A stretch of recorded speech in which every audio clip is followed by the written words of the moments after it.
Greetings and welcome to another impressions video here at Words About Games, and today we're going to be looking at Ori and the Will of the Wisps. Ori and the Will of the Wisps is an action platformer and continuation of the adventures of Ori, a lovable white guardian spirit who seems to have a knack for finding trouble. After the events of the previous game, Ori lives in relative peace with their newfound family.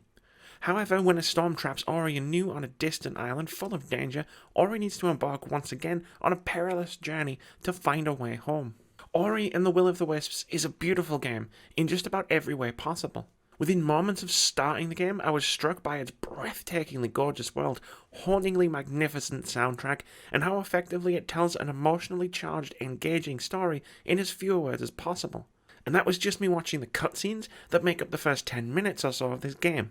But it was in those first 10 minutes that I realised I was about to experience something special, and boy, does Will of the Wisps deliver in spades. That the game tells an emotional story, has amazing visuals, and an excellent score doesn't come as any great surprise.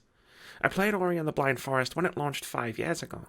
This sequel builds upon everything that made its predecessor one of Xbox's best games in some truly remarkable ways, somehow improving what I wasn't sure could be improved. And it's noticeable immediately. The opening is majestic, and everything that follows builds on what's come before.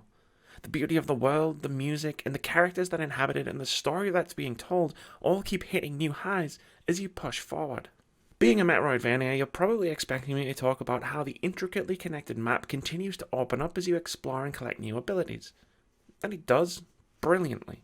Ori gains new powers at an impressive pace, each one giving you access to a brand new area and allowing you to explore new corners of previously visited ones to unearth secrets, lore, collectibles, and more. Will of the Wisps has impeccable level and world design, and teasing out all of its secrets is an absolute joy as you figure out how to use each newfound ability to go a little further and reach a little higher. But Moon Studios have taken the design philosophy of the Metroidvania and applied it across its entire design. As you crash into this strange new land, you have precious few abilities and no real way to defend yourself. As you make the treacherous journey to find new and get back to your family, the gameplay continues opening up. Your first steps are faltering as you move carefully through this hostile environment with limited options for defending yourself or traversing the environment. But as you keep pushing forward, your power grows. Before long, the hesitation is gone, as you unlock new weapons and new ways to move through the world, each building on top of each other until you're putting them all together in an almost magnificent display of ballet. As you put everything together, Will of the Wisps begins to feel like one of the slickest, most satisfying action platformers you've ever played. It's a gradual curve that's perfectly paced. At a certain point, the moves and weapons just started flowing together effortlessly, which is an incredible feeling, as conscious thought gives way to muscle memory, and the things happening on the screen are breathtaking, not least of which because you're the one making them happen. Combat and traversal are hugely improved for the sequel, but they're also both intertwined brilliantly, reaching some dazzling highs during the breathless escape sequences you'll encounter. Complementing your loadout of weapons and abilities are spirit shards, which are tertiary active and passive abilities that can be equipped to augment your loadout. They range from granting you extra health or the ability to cling to walls, all the way to giving you a triple jump. You can only have a small number of them equipped at any given time, and there's a lot of fun in experimenting with different builds or switching shards around on the fly, depending on the current situation. Purchasing new shards and weapons, or upgrading the ones you already have, is also a powerful incentive to explore and plunder every corner of the world. Will of the Wisps is even more densely packed with secrets than its predecessor.